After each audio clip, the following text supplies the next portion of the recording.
Hello all, Alex here, welcome to my channel. So, little update on where I'm getting on with the Warhammer 40k combat patrol box so far for the Black Templars. So, you would have seen the impulsor that it's a work in progress still. I've got little bits and bobs to finish off on that. And you would have seen the Marshal that I completed on previous videos. So, and then this fella, I don't know what he is.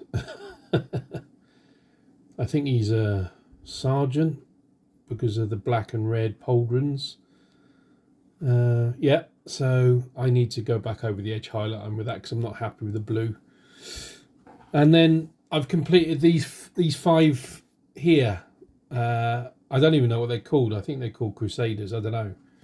Because I'm an absolute noob, so I'm trying to get my head around it all and build an army so I can play against my mate. So I thought I'd show these off and see what you think, and if you've got any criticisms or any observations, anything I could do better, please let me know in the comments. But let's have a look. Let's have a close up of these. So this one here, he's got a flamethrower. Reasonably happy with him. I quite like the way what I've done here is I've highlighted the middle part of it and left the edges kind of grimy or burnt. I was thinking about putting some blue into that, like a motorbike exhaust, like a titanium motorbike exhaust would go blue. Well, it did on my Super Duke anyway, but I was kind of thinking of doing that on here to kind of replicate the heat, which I might still do yet, but yeah. So I've only got 2 with helmets on, but I'm not unhappy with that. What I could do better is the candles. I'm not quite happy with the candles, but basing I'm pleased with, and the rest of it I'm quite chuffed with. I like putting the rivets in chrome, so they stand out a little bit.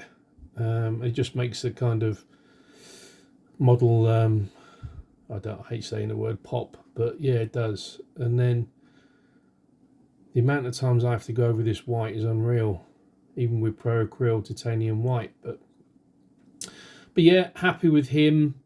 I'm not sure what rank he is. I think these must all be the same rank, and that guy over there must be the sergeant. This one, quite like him. He's carrying a kind of a skeleton hand as part of the relics that they get, or part of the relic sprue that came with the combat patrol box. And he's got power fist he's wearing, yeah, like that. Zoom in, see if we can see his features on his face. Focus, there you go. Yeah, I've drilled out the barrels sideways and the other way, and I just want to put some text on these things. But I'll figure that one out later. But as far as that, the majority of it's done, so I'm happy with that. I quite like the pose on this one. This one here, he's reaching for his sword.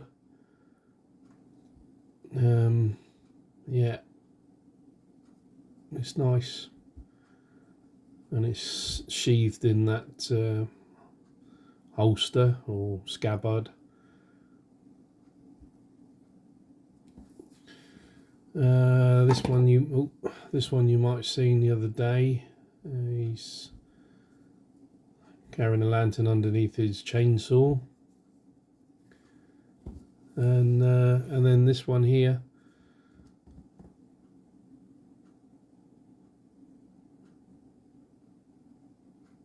Yeah, so yeah, so I walked into the Games Workshop in Hereford, which is where I live, and had a look at some terrain, because what I want to do is build a layout for me and my mate to learn how to play the game, you know. So But the terrain, I think they wanted 150 quid for some buildings. I just thought it was a lot of money. So I've been looking around on the internet, as you do. I've got a 3D printer. It's probably the wrong time to print. It's -2 and it's in the garage. So I don't really think I'll be printing yet anyway until it warms up a bit. But later on, what I want to do is see if I can print some, get some STL files. And, you know, if I'll buy them. I want to get some good quality ones and build a layout. So been looking at YouTube videos on that sort of thing. So I'll keep researching that.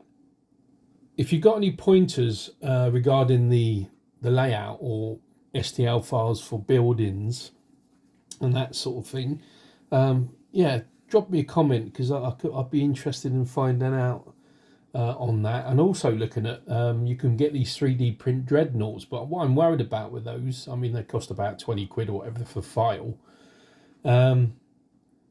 What I'm worried about is the scale being accurate to these. So that's the only thing that's stopping me going ahead with it.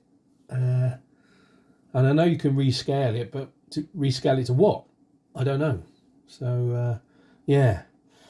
So again, if you know anything about that, please let me know, because I could do with all the help I can get with this. So yeah. Commission wise then, I've got 20 Vikings that I'm going to start on in the next hour. So I'm going to start assembling those and start the process of going through the priming and the base coats and all the highlights and everything, and getting them shipped out by the 9th of February, I think. They've got to be in America, so that's the next plan. So I'll probably showcase some of those on the next video. But for now, thanks for watching. I'm pleased that I'm getting a few more subscribers now, so thanks for everyone that's subscribed to the channel. It makes a big difference, and if you give me a thumbs up, that kind of helps the algorithms and gets me out there a little bit. So yeah, I'm excited about this 40k, really am. But anyway, getting back to it, thanks for watching. Hope you've had a great new year, and I'll catch you on the next video.